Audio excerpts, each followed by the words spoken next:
Zane Donovan stood in front of the door to his new quarters on the Valiant station, trying to shake off the nerves. He'd been assigned to this post because of his skills as a combat pilot, but now, standing here, all he could think about was one thing: his roommate. The station was massive, bigger than anything Zane had ever seen. It was an intergalactic hub where beings from all over the galaxy came together to live and work. For Zane, a human from Earth, this was a whole new world. And now he was about to meet his roommate. He'd heard rumors about aliens who lived on the station, and he'd seen a few already: humanoids with skin that glowed in the dark, people with multiple arms, and even some with wings. But nothing could have prepared him for meeting Elia. Zane took a deep breath, punched in the code, and the door slid open. Inside was a room that looked far more advanced than anything he'd ever seen back on Earth. The walls were lined with sleek metal panels that glowed faintly, and the furniture was a strange mix of materials that Zane couldn't quite identify. He stepped inside and immediately spotted a figure sitting in the far corner. She was tall, easily a foot taller than him, with smooth, silver-blue skin. Her eyes were an unnatural shade of purple, and her long black hair seemed to shimmer with an almost ethereal glow. She didn't even look up when he entered, though Zane could tell she was aware of his presence. Hey," Zane said awkwardly, stepping further into the room. Ilya looked up, her eyes narrowing slightly as she studied him. For a moment, Zane felt like he was being examined like some sort of specimen. It was an uncomfortable feeling, but he held his ground. "You're my new roommate?" she asked, her voice smooth and calm. There was an almost amused undertone to her words, like she had been expecting this meeting for a long time. Zane nodded. "Yeah, I'm Zane. Zane Donovan." He tried to sound confident, though inside he was starting to feel small under her gaze. "Ilya," she replied simply. She stood up, moving gracefully despite her tall, imposing figure. "I've heard about humans. You're the ones who are always causing trouble." Zane chuckled nervously. "Yeah, that sounds about right. We're good at that." Ilya's eyes flickered with curiosity, but she said nothing. Instead, she turned away and walked over to a small table in the corner of the room. Zane wasn't sure if it was some sort of alien custom to ignore people like this, but he wasn't about to push it. He could tell she wasn't exactly thrilled to have a human as a roommate, but he'd deal with it. Trying to make conversation, Zane asked, "So, what exactly do you do here on the station?" Ilya looked back at him, her expression unreadable. "I'm a scientist. I study advanced technology. It's part of my mission here to observe." Her tone made it clear that she wasn't going to offer much else. Zane nodded slowly, not sure what else to say. He had heard that the alien species on the station were far ahead of humans in terms of technology. Ilya was no exception. There was something about her that screamed intelligent. As the silence stretched on, Zane tried to make himself at home. He placed his duffel bag on the bed, unpacking his few personal items: a picture of his family, some old Earth books, and a few trinkets he'd picked up during his travels. It was a small thing to hold on to, but it helped remind him of who he was in this strange place. "I guess I'll be here for a while," Zane said, glancing over at Ilya as he started to hang his jacket on the back of a chair. "You know, until I'm assigned to a new mission." Ilya didn't respond immediately. Instead, she was staring at him. No, at the gear he placed on the desk. It was a combat vest, something he had designed himself during his time in the Intergalactic Defense Force. It was made from durable materials, with layers of hidden armor and tech built in for survival in harsh environments. It wasn't the most advanced piece of equipment in the galaxy, but it had saved his life more than once. Zane caught her staring, and it was hard to ignore the curious look in her eyes. "What?" he asked, slightly uncomfortable. Ilya didn't answer immediately. She simply walked over to the desk and picked up the vest, her fingers tracing the sleek materials as she turned it over in her hands. "Where did you get this?" she asked, her tone a little more serious now. Zane shifted uncomfortably. He wasn't used to people being so interested in his stuff. It's mine. Made it myself, he said, trying to sound casual. Made it yourself, Ilya repeated, sounding almost skeptical. You're human, and you made this. Zane raised an eyebrow. Yeah, we humans can be pretty resourceful when we need to be. Ilya studied him for a long moment, as if trying to decide whether or not to believe him. Finally, she placed the vest back on the table and stepped back. That's impressive, she said, though there was still a note of disbelief in her voice. Most of the species in this galaxy have never even attempted something like this. The technology you've used, it's crude but effective. Zane smiled, feeling a little proud. Well, that's kind of the human way. We don't have the kind of high-tech gadgets that other species use, so we make do with what we have. Adapt and survive, right? Ilya didn't respond to that right away. Instead, she turned and walked over to the far corner of the room, staring out of the window at the vast expanse of stars. Zane watched her for a moment, trying to figure out what was going through her mind. So I guess that means you're not here just to study me, right? Zane asked, trying to lighten the mood. I mean, we're supposed to be roommates after all. Ilya's eyes flickered to him for just a second, and then she returned her gaze to the stars. Perhaps, she said quietly, but I'm also here to understand you, and your kind. I've heard many things about humanity. Some say you are a threat, while others say you are nothing but children in the eyes of the universe. Zane frowned. A threat? We're not trying to start a war or anything. No, not yet, Ilya replied. But your potential, it's something we cannot ignore. Your species has a certain resilience. It's why the Council of the Galactic Union has been keeping an eye on you for years. Zane didn't know what to say to that.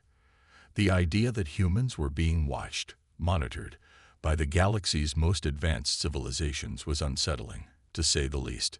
He'd always known humans were the underdogs in the grand scheme of things, but to hear it from an alien was a different story. Look, I'm not here to cause trouble, Zane said, trying to clear the air. I'm just here to do my job. But if you think I'm some kind of threat, then maybe it's better you keep an eye on me. Ilya finally turned around, her face a mix of curiosity and something Zane couldn't quite place. I will, but not for the reasons you think. I'm not afraid of you, Zane Donovan. I'm more curious than anything. Because what you just did, what you've created, has the potential to change everything. Zane could see the wheels turning in her mind. He wasn't sure if it was excitement, fear, or something else entirely, but he couldn't shake the feeling that their meeting was about to become something much bigger than he'd ever expected. Zane had only been on the Valiant station for a few days, and already everything felt like it was moving faster than he could keep up with. The station was an incredible mix of advanced technology and strange alien cultures, and as a human, he still felt like an outsider. Ilya, his alien roommate, had been distant and reserved since their first meeting, but he couldn't help but feel like there was something more to her, something he just couldn't figure out. It was the third night since he'd arrived, and Zane was finishing up his final checks on his gear. He sat at the desk in the corner of their shared room, working by the soft light of a holographic screen. His eyes scanned over the diagnostics of his combat suit, the one he'd made with his own hands, and he was making sure everything was in perfect working order. He knew how important it was to keep his gear at its best, especially in a place like this, where danger could be just around the corner. Zane's combat suit was a piece of human innovation, a blend of practicality and technology that had kept him alive on many dangerous missions. It wasn't as sleek or shiny as the advanced alien tech he'd seen on the station, but it was effective. And that was all that mattered. He had made sure to keep it hidden from Ilya, at least for now. She had already seen bits and pieces of it, but he had kept the full extent of its design under wraps. He wasn't sure how she'd react to it, but one thing was clear. She was far more interested in his gear than he expected. As he worked, he felt a sense of unease settle in his stomach. The silence in the room felt heavier than usual. It wasn't that Ilya was noisy. She wasn't. But lately, she'd been acting a little odd. He'd catch her staring at his gear, or at him, when she thought he wasn't looking.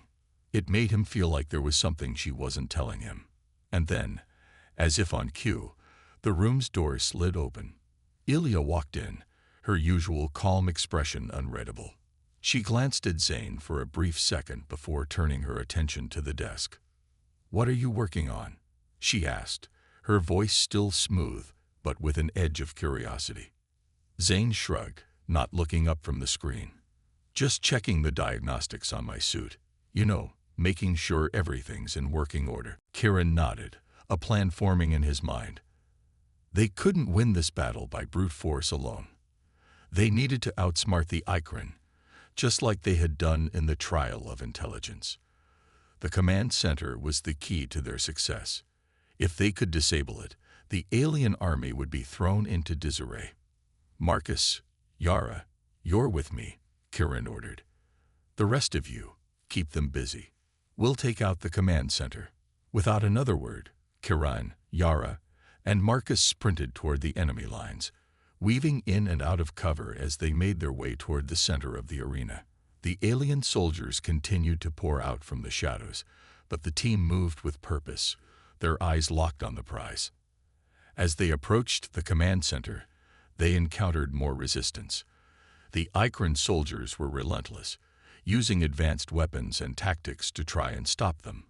But Kieran and his team were determined. They had already sacrificed so much, and they weren't about to lose now. Yara took out 2 of the soldiers with a quick burst of fire from her assault rifle, while Marcus unleashed a wave of destruction with his heavy weapon, clearing a path for them to advance. Kieran's heart raced as they closed in on the command center, the final obstacle between them and victory. The command center was protected by a force field, glowing with a faint blue light. Kieran knew that if they could just disable it, they would have a chance to bring down the entire alien operation. But the force field was powered by a generator hidden somewhere in the arena, and they had no time to waste. Kieran looked around, searching for the generator. His eyes scanned the area, trying to find anything that could give them an edge. Finally, he spotted it, a small, heavily guarded building on the far side of the arena, hidden behind a wall of alien soldiers. "We need to get to that building," Kieran said urgently. "That's where the generator is. We take it out, and the force field will go down." Marcus nodded, understanding the plan. "On it. Let's go." With no time to lose, the team sprinted toward the building, fighting their way through the alien soldiers that stood in their path. The battle was intense, the air filled with the sound of gunfire and explosions as the 2 sides clashed. Kieran could feel the weight of each moment, knowing that every decision they made could mean the difference between victory and defeat. Finally, they reached the building, and Marcus wasted no time in setting up explosives around the generator. The seconds felt like hours as the countdown began. Kieran's heart raced as the building shook with each passing second, the tension unbearable. "Get clear," Kieran shouted. The team dove for cover just as the explosives detonated, sending a shockwave through the arena. The force field flickered and then collapsed, leaving the command center vulnerable. "Now," Yara shouted. The team stormed the command center, overwhelming the remaining alien forces inside. Kieran's rifle was a blur of motion as he took down one soldier after another, while Marcus and Yara cleared the area with their heavy weapons.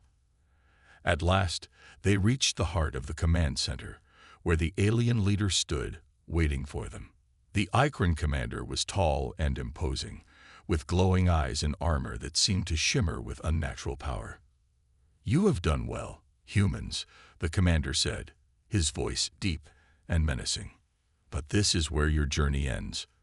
Kieran stepped forward, his voice steady and confident. "We're not here to negotiate. We're here to end this." The battle was over. The arena, once filled with the deafening sounds of gunfire and explosions, was now eerily quiet. The smoke from the final explosion still hung thick in the air, drifting like a dark cloud over the ruined battlefield. The alien forces had been defeated, their command center destroyed, and their advanced technology reduced to rubble. But even as the team stood in the silence of their victory, there was no sense of celebration. The cost of the battle had been high, and the weight of the decisions they had made during the trial still hung heavily on their shoulders. Kieran stood at the center of the arena, his heart pounding in his chest. He could feel the adrenaline still coursing through his veins, but it was slowly beginning to wear off, replaced by the numbness that followed such a monumental struggle. The others were gathering around him, their faces tired and grim, but there was a sense of relief in their eyes. They had made it through. They had survived. But at what cost? Kieran looked around at his team. Yara, Marcus, Lieutenant Diaz, and the others. They had all sacrificed something during the trials. They had given up pieces of themselves, pieces that they could never get back. But they had done it to get to this point, to prove themselves worthy of the Icron's respect, and ultimately, to save humanity from the threat of alien domination. Yara was the first to break the silence. She stepped forward, her voice quiet but strong. "We did it. We won. But I can't shake the feeling that we've lost something important along the way." Her words hit Kieran harder than he expected. He had been feeling the same way, empty, as if something precious had been taken from them during the trials. The cost of victory was not just the physical toll of the battle, but the emotional weight of the sacrifices they had made. Each of them had given up something that had once been a part of who they were, something that had defined them. And now, as they stood in the aftermath, they were left to pick up the pieces of their broken selves. "We lost a lot," Kieran said, his voice steady, but filled with the sorrow of the moment. "But we gained something too. We're still here. We're still fighting." Marcus nodded, his face somber as he adjusted the straps of his armor. "That's true. But what we've gained isn't the same as what we've lost. We can never go back to the way things were." The team fell into a heavy silence again, each of them reflecting on what they had been through. The battlefield had taken so much from them, both physically and emotionally. And yet, it had also given them something new. They had forged a bond stronger than steel, a bond that couldn't be broken, no matter what the cost. As Kieran stood in the middle of the arena, he couldn't help but think about the alien commander, the one who had led the assault against them. The creature had been formidable, its strength and intelligence unmatched, but it had underestimated the one thing that made humans different: their unbreakable spirit. No matter how many trials the Icron threw at them, no matter how many impossible odds they faced, they had fought on. And in the end, that was what had given them the victory. But even as they had defeated the alien threat, Kieran knew that this battle was not the end. It was only the beginning. "Do you think this is really over?" Diaz asked suddenly, breaking into Kieran's thoughts. Kieran looked over at him. "What do you mean?" "We've defeated them here," Diaz said, motioning to the shattered arena. "But what about the rest of their forces? What about the Icron's empire? We've just taken down one commander. There's still so much we don't know." Kieran nodded slowly, the weight of Diaz's words sinking in. He had been so focused on the immediate victory that he hadn't fully considered the bigger picture. Yes, they had won this battle, but the war was far from over. The Icron's empire was vast, and their reach stretched across the stars. Kieran and his team had only just begun to scratch the surface of the threat humanity was facing. Yara, as always, was the voice of reason. "Diaz is right. We've made a huge step forward. But this is just one battle in a much larger war. We've gained the trust of the Icron, but that doesn't mean they're going to just back off. If anything, they'll come at us harder next time." There was a sense of quiet agreement among the team as they considered Yara's words. They knew she was right. The victory they had earned today would not guarantee their safety tomorrow. The Icron were a dangerous and unpredictable force, and if they truly wanted to defeat them, they would need to be prepared for whatever came next. Kieran took a deep breath, his mind already shifting into the next phase of the mission. The battle was over, but the war was far from finished, and they had just proven to the Ikran that humanity was not a species to be underestimated. "We need to regroup," Kiran said, his voice firm. "We'll assess our next move, but first, we need to make sure we're ready for what's coming next. We're not done yet." With those words, the team began to gather their equipment and make their way toward the transport ships that would take them back to their base. But even as they moved, Kiran couldn't shake the feeling that something bigger was coming. The Ikran had been silent after their defeat, but Kiran knew that silence often meant something far worse was on the horizon.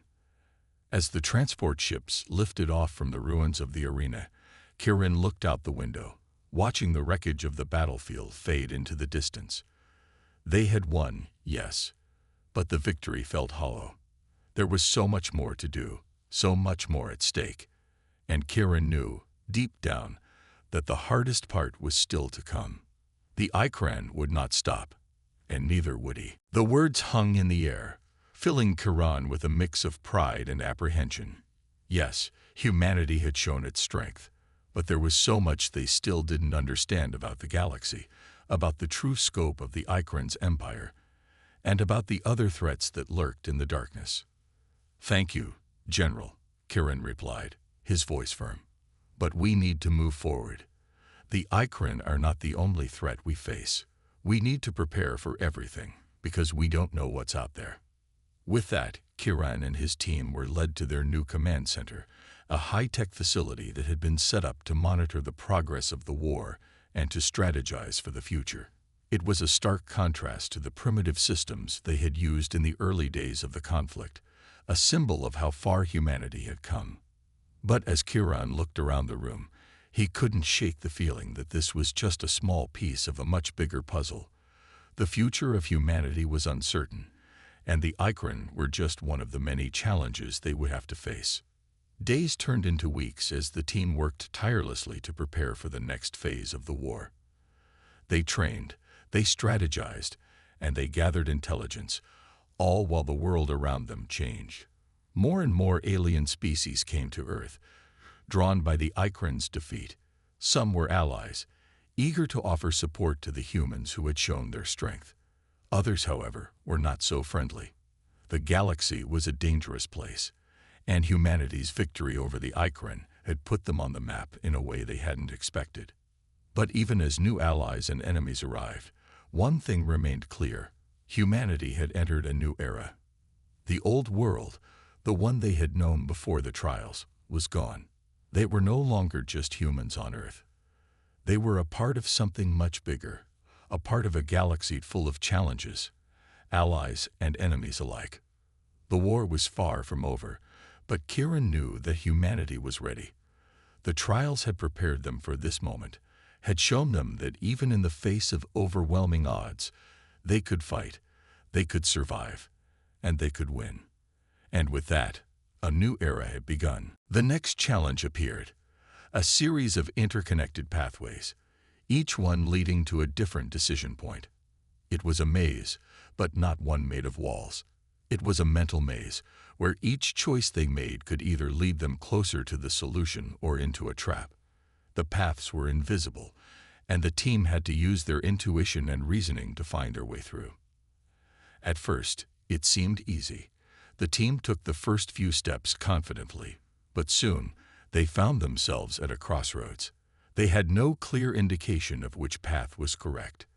The paths twisted in unpredictable directions, and every wrong turn led to a dead end. Time was running out, and the pressure was mounting. Kiran's mind raced as he examined the map of the maze that was slowly appearing on the screen. There had to be a logic behind the paths, an underlying pattern they were missing. His experience in combat had always been about quick thinking, but now he had to slow down. Every decision mattered. Every step could bring them closer to success or failure. "We need to think this through," Kiran said, his voice calm despite the pressure. He looked at the team.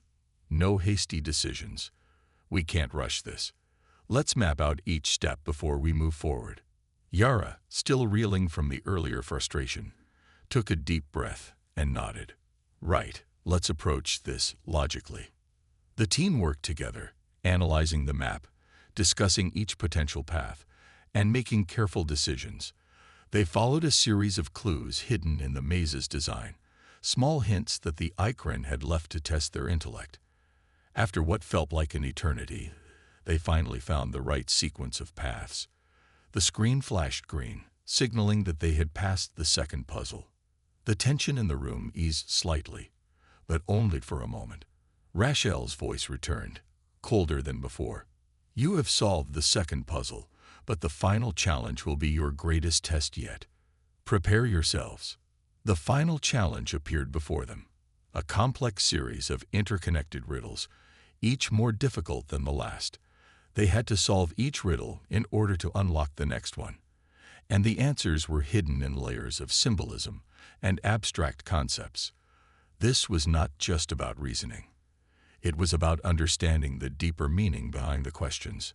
The team fell silent as they tackled the riddles one by one.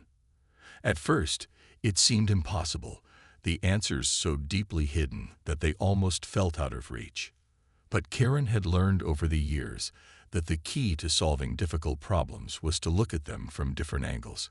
He encouraged the team to think creatively, to trust their instincts.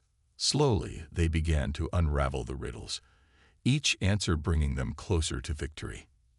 Hours passed, but the team pressed on. Finally, the last riddle appeared. It was the most challenging one yet, its meaning unclear. But Kieran felt something shift in his mind. He could see the answer, not in the form of logic, but in the form of a question. What is the greatest weapon of humanity? The riddle asked. The team was silent. They all knew the answer, but no one spoke it aloud. It was simple, yet profound. The human mind, Kieran answered quietly. The screen flashed, signaling that they had completed the trial of intelligence. They had passed. The Ikran's test was over. Rachel's voice came through once more, this time with a hint of respect. You have proven that humanity's intelligence is as sharp as your strength. You have passed the trial of intelligence. The final trial awaits. Kieran looked at his team, a feeling of pride swelling in his chest. They had done it. They had faced the impossible, and they had emerged victorious. But as they prepared for the final trial, one thing was clear. The hardest test was still to come. The air was thick with tension as Kieran and his team stood at the edge of the massive, glowing arena. They had faced 2 trials, each more challenging than the last, and had emerged victorious. But now, the final test loomed before them, the trial of sacrifice. They had proven their strength, their intelligence, and their resilience. But now, they would face something far more difficult, the choice between victory and loss, between personal desires and the greater good. The voice of Commander Rachel echoed once again, cold and impassive as ever. You have passed the first 3 trials. You have shown strength, intelligence, and endurance. But this trial is different. This is the trial of sacrifice. It is not about winning. It is about what you are willing to give up to succeed. The words hit them hard. Kieran felt a shiver run down his spine. Sacrifice wasn't something he had ever truly considered before. Not like this. In every battle, he fought for his team, for humanity, but he had always held on to the hope that he wouldn't have to make a true sacrifice. Now it was clear that the Ikran wanted them to confront their deepest fears. Kieran turned to look at his team. They were all staring at him, the weight of Rachel's words settling on them. He could see the uncertainty in their eyes. Everyone had lost something in their lives. Family, friends, comrades, and now they would be forced to face the possibility of losing even more. The arena before them began to shift, the ground rumbling as a massive platform rose from beneath the surface. At the center of the platform stood a series of glowing crystals, each one pulsing with a strange energy. Rachel's voice returned, this time with a chilling sense of finality. To complete this trial, you must make a choice. One of you will have to give up something precious. You must sacrifice something you hold dear, something that means more to you than anything else. Only then will you pass the trial. The sacrifice must be real. You must give something that cannot be undone. The team exchanged uneasy glances. Kiran's heart raced. What could they possibly have to sacrifice? They had already given so much, lost so much, on their journey. What could the Ikren want from them now? Rashel's voice continued, a cold, clinical instruction. You have two choices. You can sacrifice one of your own, allowing the rest of you to move forward, or you can each make a personal sacrifice, something of great importance to you. The choice is yours.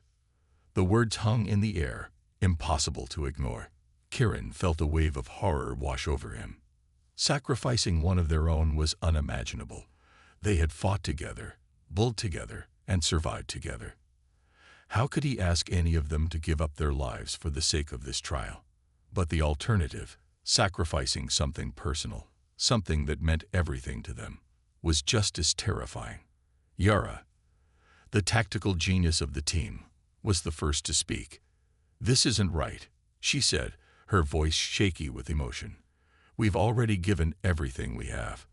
Now they want us to give up even more. How can we choose?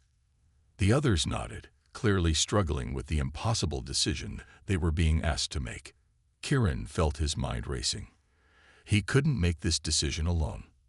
They were a team, and they had to face this trial together.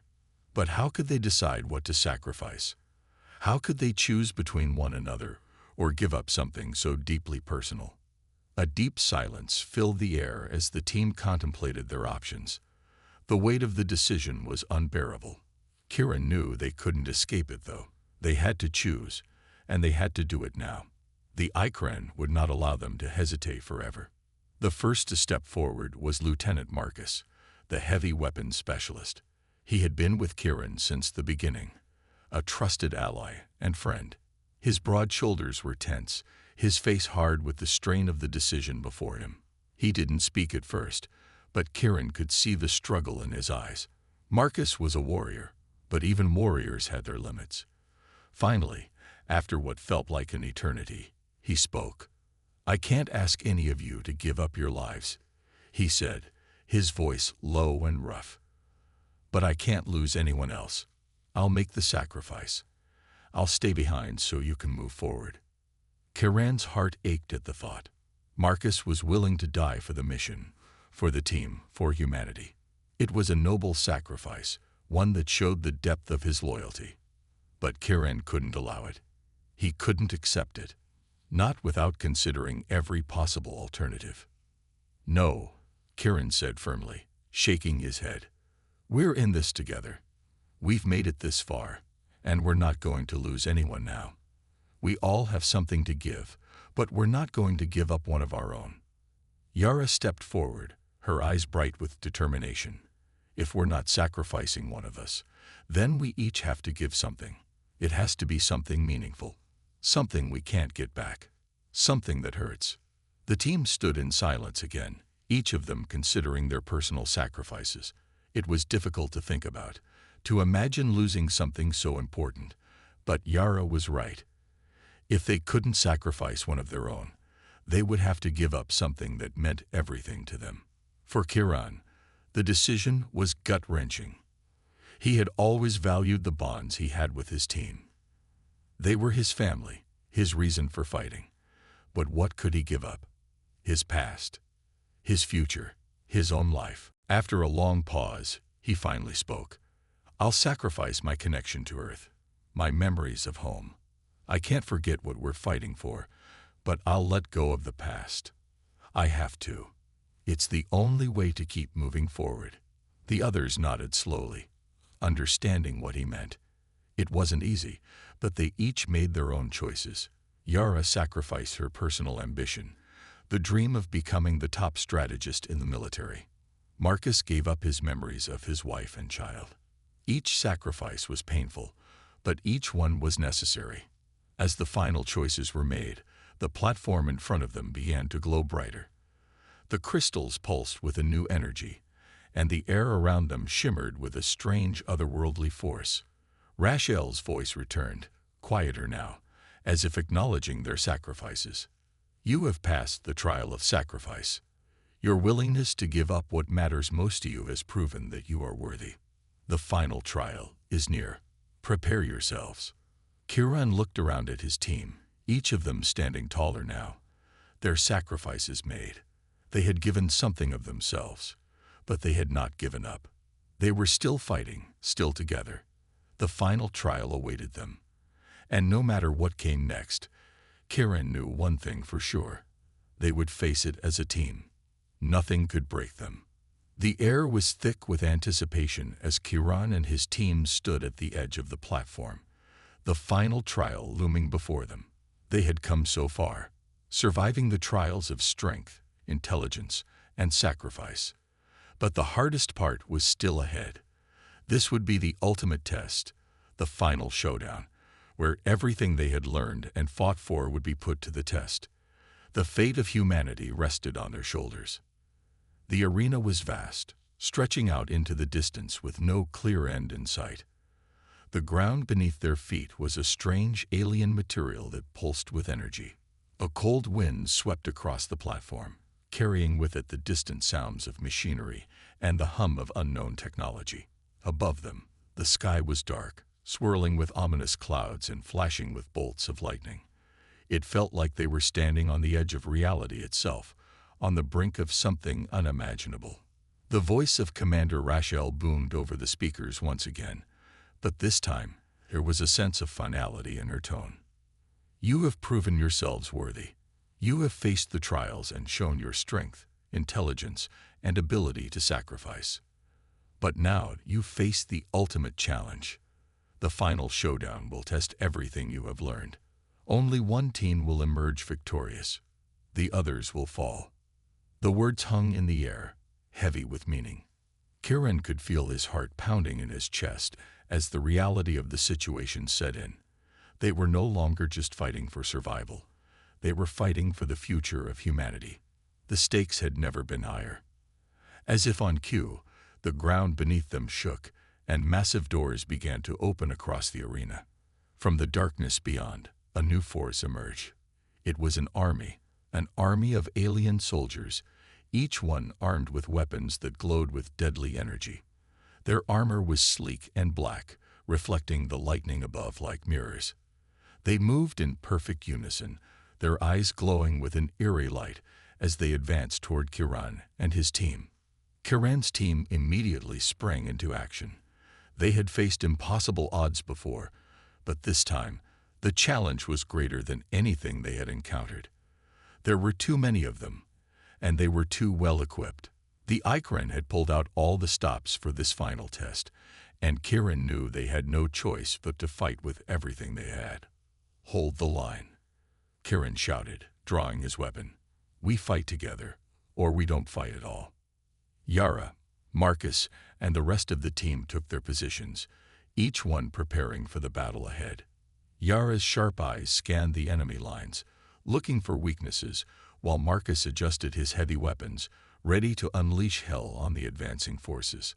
The rest of the team followed suit, each of them taking up positions and preparing for the oncoming storm. The first wave of alien soldiers charged forward, their weapons crackling with energy as they fired upon Kiran's team. But the humans were ready. They ducked behind cover, returning fire with deadly precision. Kiran's rifle hummed as he took down two of the alien soldiers with well-placed shots, but there were too many of them. For every one that fell, two more took its place. Yara called out, her voice steady despite the chaos around them. We need to focus on the command center. If we can take it out, the rest of them will lose coordination.